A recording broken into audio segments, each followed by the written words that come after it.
Hey, yo, what's good? Check it out. This your boy Elder Sensei, one half of the legendary Artifacts. You are right now in tune to my man Tim Einenkel at the library on rapstation.com. Let's get it popping, y'all. Artifacts. Peace, Elder Sensei. I'm out.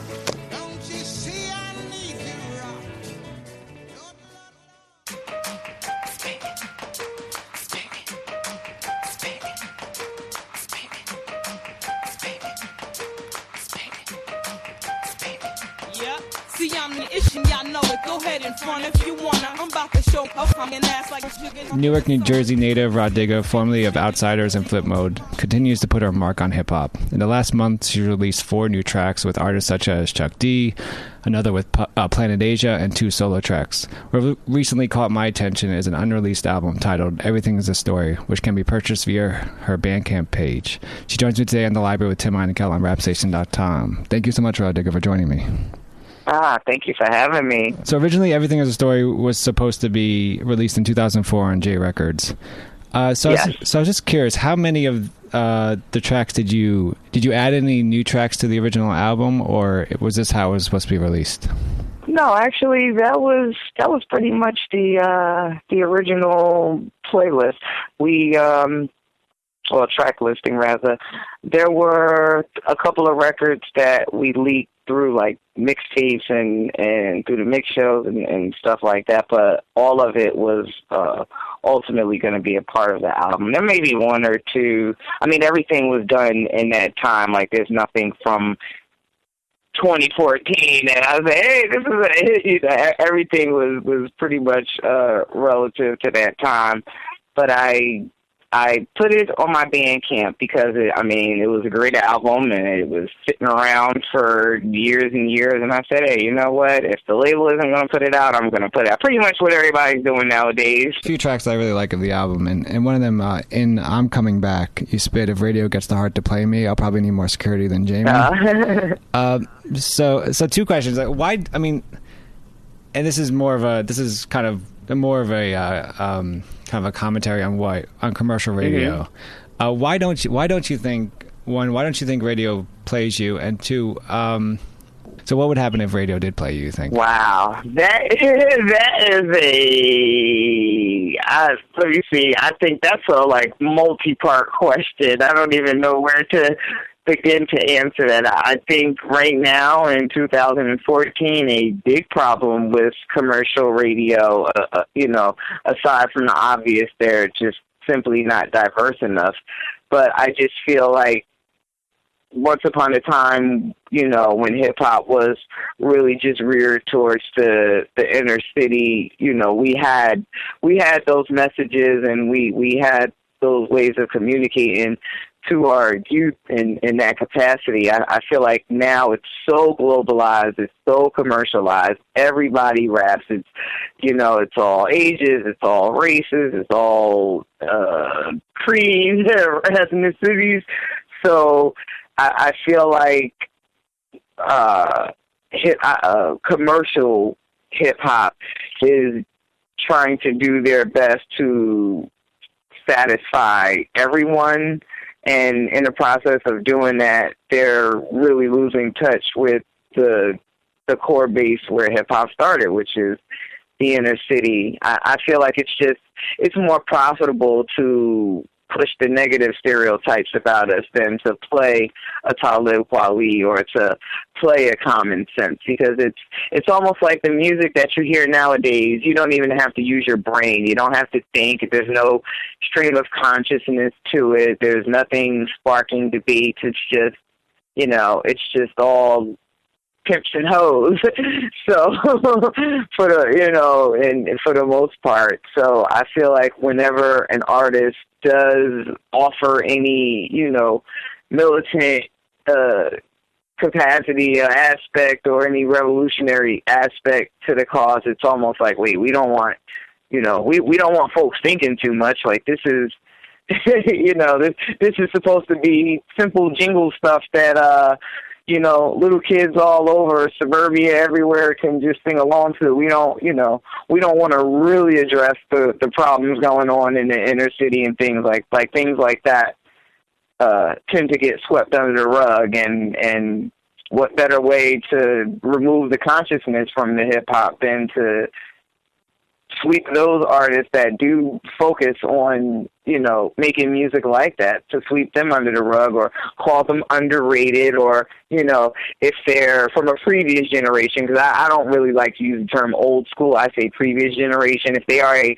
previous generation artist, they get considered to be haters, and, they're bitter, they're trying to be relevant. I just think there's a whole another agenda going on now as far as like what the prototype for a female rapper and a male rapper is supposed to be, and unfortunately it's nothing compared to what I grew up idolizing. Right. And it seems like even the poetic aspect, I think, of the art form is commercially is thrown out the window. I mean, maybe it is like, oh, absolutely. Maybe I do feel like I'm 35, but I feel like I'm like the old man in the room when I'm like walking. I know exactly how you feel. Trust me, I fight the good fight every day. I have a daughter that just turned 18, and fortunate for me, she grew up loving everything that I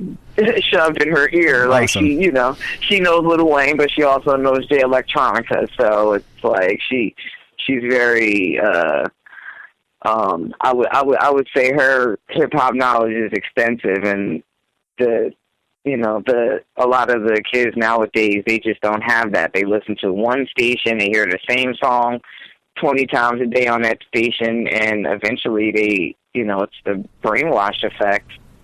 Right, and it's like I think we come from a time where, like, you and I would probably be walking down the street spitting lyrics from Self-Destruction. And right. Now, today you like hear kids spit lyrics, and you're like, really? I mean, first you're like, you want to say that out loud, seriously? But two, it's just right. like, and not to say that there's always been and I don't knock the street rappers and the drug dealing rap and stuff, because there's always been an element of flossing in hip hop, right, even course, yeah. With even with special ed, I got it made and stuff. So there's always been that element. There's always been that competitiveness. I have more than you. I right. rap better than you.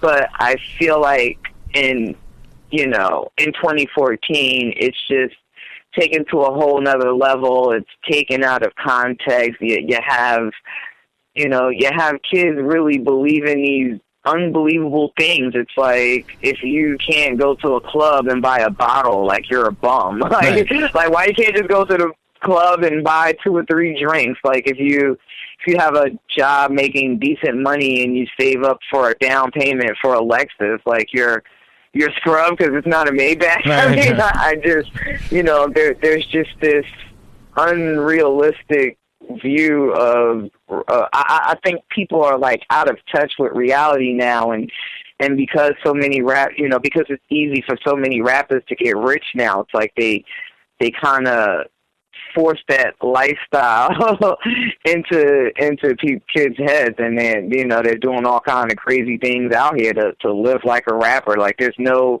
one's thinking about putting on a suit to go to court. Right, Like, if they think it's okay to have like 1 million tattoos and skinny jeans and deal with the world like that. It's really hard for these kids to be functioning adults with a lot of the music content, or not even, I won't just blame music specifically, but I just think pop culture in general is really getting out of hand. And there's a dating naked TV show on TV. Like, whose idea was that? Like, yeah, I you saw know what that, I mean? yeah. It's like, you mean to tell me I couldn't think of anything else more stimulating to put on national television than people going on blind dates naked? It's like, where like, what is this saying about our society as a whole? When you talk to the older generation about their music, and they sometimes older generation, they like to romanticize what was actually out there. And as you said, there was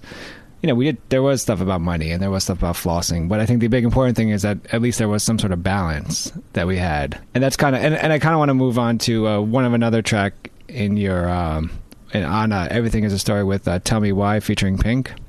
Mm-hmm. And you spit watching roots in hip hop culture breaking down from day to day. And you just kind of addressed that now, but what do you think the solution is, I guess, of like how do we stop the breaking down of the hip-hop culture roots? I think a big part of the problem, and especially the disconnect between the older generation and the younger generation of artists, I think there really needs to be an official, I guess a national approved, state approved hip-hop curriculum. I think it is a culture that needs to be learned and studied and placed in a in a school curriculum for these kids, because they don't know. Like, everybody's growing up wanting to be rappers, but they don't know the history, and because they don't know it, they don't respect it. Like, I see so much crazy stuff that gets said about older artists, and I understand, a lot of the older artists, they tend to be harsh with the newer artists too. But I feel like if there was a curriculum in place where people could actually learn and study the culture as a whole, there would be more respect for the situation. It's like, if you want to, if you're in any other part of the world, or even this world, even this country, like, we have to learn Victorian culture. We have to learn British culture. We're learning Mayan culture. We learn Japanese culture. Hip hop is also a culture, and I feel it needs to be treated as such. Like, Queen Victoria is Roxanne Shante in hip hop. Queen Elizabeth is MC Light in hip hop, and I feel like these are things that children really should take the time to, and maybe not on an elementary level, but maybe on a high school level. Especially because it is a culture that defines and shapes so much of our youth. I think they need to learn their roots. Like, they need to learn about the KRS-Ones and the, even the Kool Herc. Like, they really need to understand, where hip hop came from, how it evolved, and the messages that our pioneers were trying to send to us. And I think once they get that, like, I think a lot of the disrespect and the disconnect will go away. Like, right now, you'll see kids on Twitter, yeah, that's why, you old guys only got a couple thousand Twitter followers. My favorite artist got millions. It's like, okay, well, you have to understand that before you could sit at home and tweet a link and share it with the entire universe, people had to leave their families for months at a time to go from state to state to promote a project. So,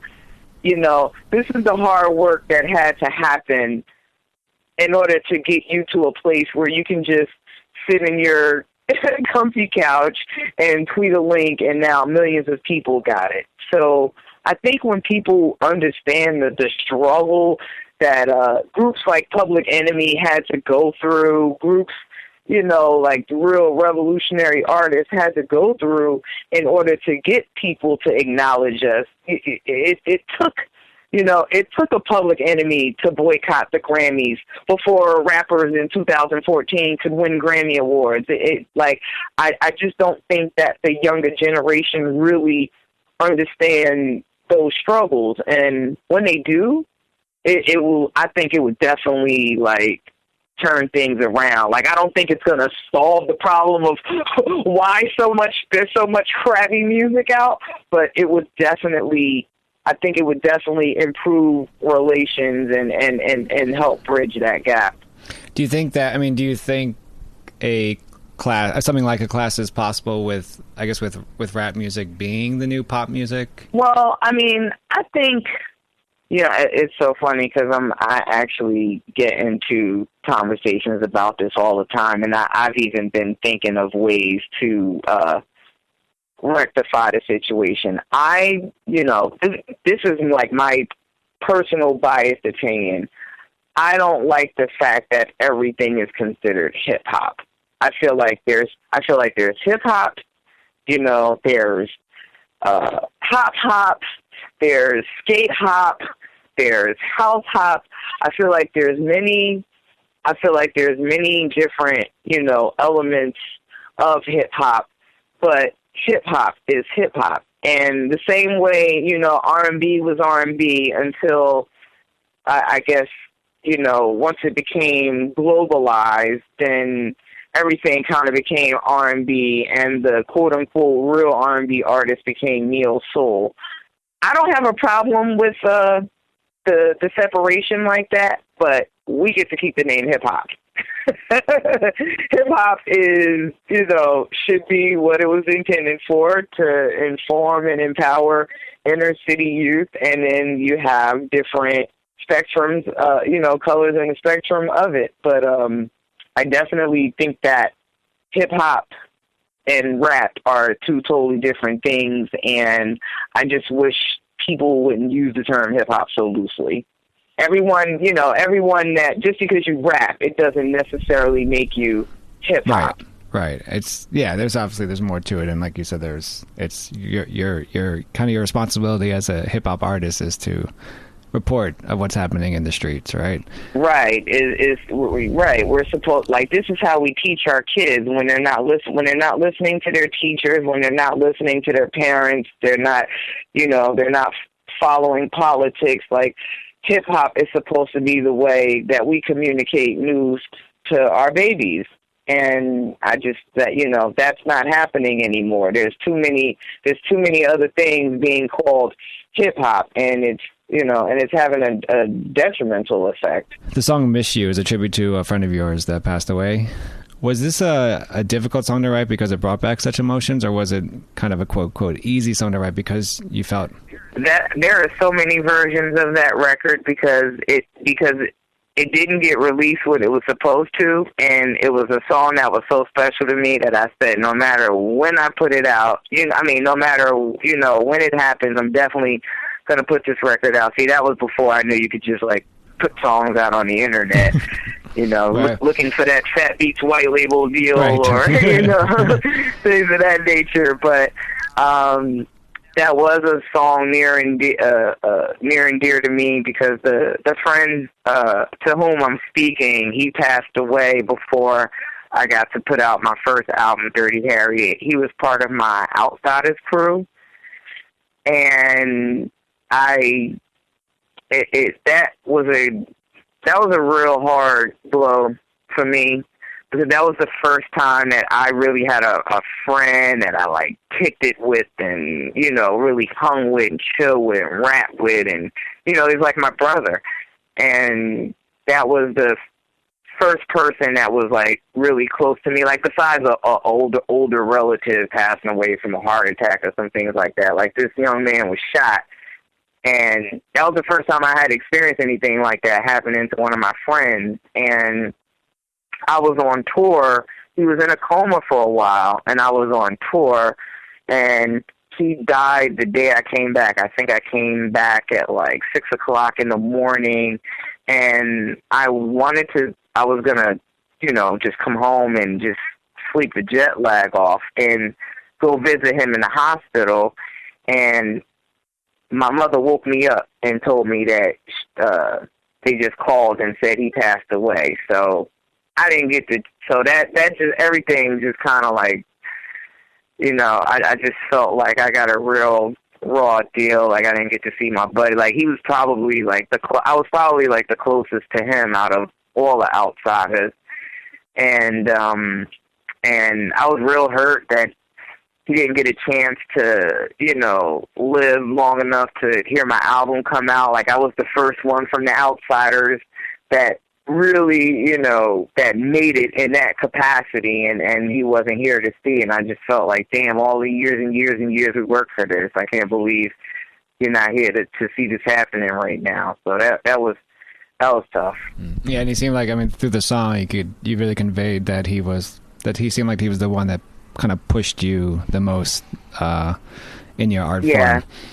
He did. He was within the crew, he was definitely my inspiration. Everybody has that person in their crew that, they kind of challenge themselves with lyrically, like, okay, I ain't worried about the other guys, but I got to make sure, right. I got to make sure my rhyme's on point if he's going to be on the record. He's the only one in my crew that actually won a Blaze battle. That back then, there was the Blaze battles. So that was a big loss for us. I think that, you know, that really dampened the morale of the crew. Kind of want to continue on. The title track, Everything is a Story, addresses gossip and kind of takes us into what seems to be common questions that you hear during interviews. And it seemed like it was your hope to kind of clear up as many rumors as possible with this track. Mm-hmm. What's the one question you would be happy to never hear again? And hopefully I don't ask this in this interview. Well, I don't get it so much nowadays, but for the past couple of years, how do you feel about Nicki Minaj? Like, oh God, I'm so tired of that question. Oh, is that because obviously she's the lead female MC right. out there. Yeah, that was like, and then, you know, a couple of interviews I did, you know, I answered the question and that was the interview. I'm like, okay, so you're not going to mention that I got an album dropping and nothing? Like, the headline is, I don't think Nicki Minaj is that special. Like, it's just, after a while, it just got to the point where I'm just like, please don't bring up her name in any interviews, which I guess is kind of hard because if we're speaking on female MCs, it's, you know, it's kind of hard to avoid the topic. I just wish it would get posed more creatively or something. Right. Well, I actually did not write a Nicki Minaj question for this interview, so I win. Actually, it doesn't matter. You know, I'm in a much different place now. I don't even, you know, I didn't have anything against her then. It was just like, okay, yeah, she's with Young Money, who's like the hottest crew on the planet right now, according to the masses. Right. So, you know, what do you expect was going to happen? I was trying to figure out a question to ask you about female MCs, but without asking the typical question. Like, you know, when it seems like when a female artist is interviewed, right, the interviewer always seems to ask, you know, like you said, like, who's, like, what do you think of the other female artist that's out there, like the hottest female artist out there? And it seems to be like this. It seems to be. It gets me, and it gets annoying for me because I'm like, all right, we know this. You're interviewing a female artist, you're going to ask about female questions, and then it seems like you just want a good headline to write at the end. Like you said, like Rah Digga says this about Nicki Minaj or something like that.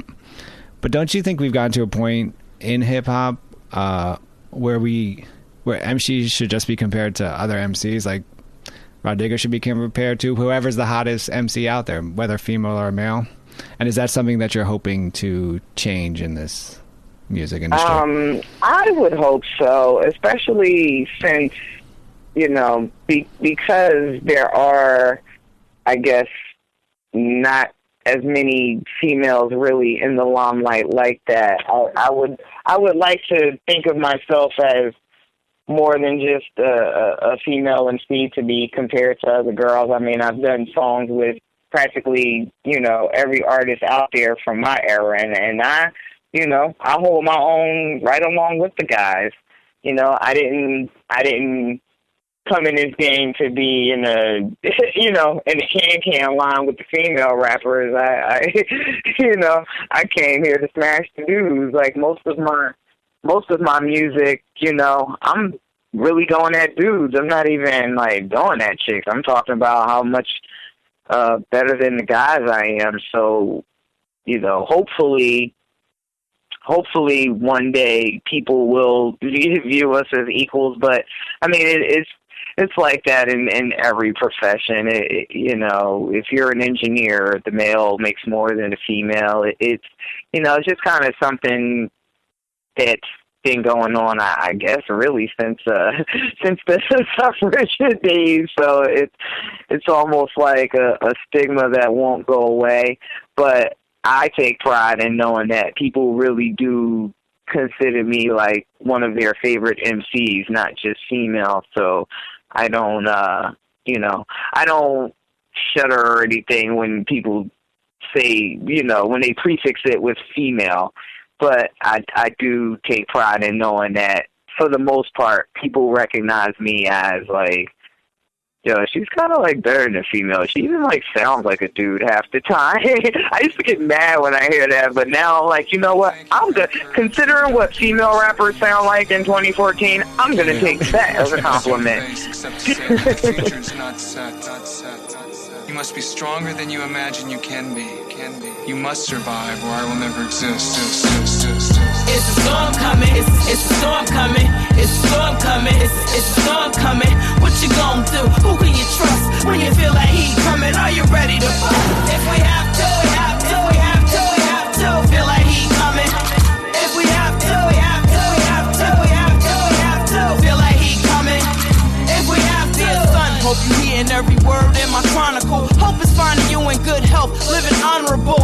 Caught a glimpse to the future and it don't look bright. You gon' be in for one hell of a play. It's the war going on outside, no artist safe from. They let you cake some, I'm like that Mace son.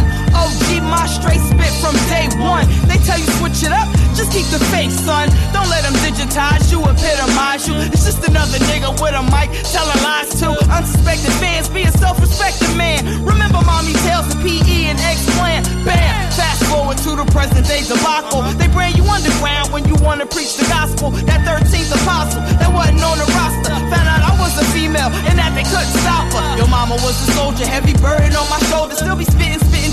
If I had to do it over, they forever tried to terminate me, underrate me. With weed they sedate me, even tried to percolate me. Now here comes safety, but none of them could tackle. Occasional snafu, I wear that magic lasso. Whipping up them bars, niggas crave to light the castle. Feel like heat coming, start busting if you have to.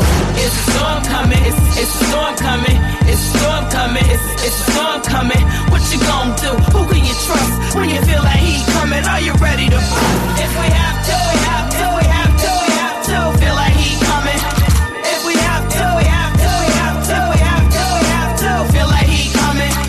If we have to, I don't know where to begin, how to tell you how to win, but I do know it's gonna come down to them rhymes in the end. Some pursue other ventures, some lost they step. We done came a long way from the days of salt and pep. They told me sex sells, I took the red pill. I chose to stay street, let culture prevail. I agreed to the weed and coined the ponytail. Girls nipping and tucking, I said, what the hell? I ain't signed up for that, but to each they own. Said it's easier to market, easier to clone, easier to brainwash little kids at home. Easy for the machines to set the tone. Now, some say it's high class, some say it's Gucci. All up in the mags, greased up in a two-piece. First comes the nip slip, then comes the new leaks, then comes the sex tape. If I'm lying, sue me. I ain't need nothing but a pen and some loose leaf. Speakers on blast, whipping round in that 2C. Jumping out, bam, showtime, just me and the band. Mike checking in my B-girl stance. Fuck cocaine, fame is a hell of a drug. How far you gon' go, trying to get that buzz? How many you gon' fuck, trying to get that plug? In the future, are you still gon' get that love? Ladies, it's a storm coming, it's a storm coming. It's a storm coming, it's a storm coming. What you gon' do? Who can you trust when you feel like heat coming? Are you ready to fight? If we have to, we have to, we have to, we have to feel like heat coming. If we have to, we have to, we have to, we have to, we have to feel like heat coming. If we have to. Ladies and gentlemen, the president.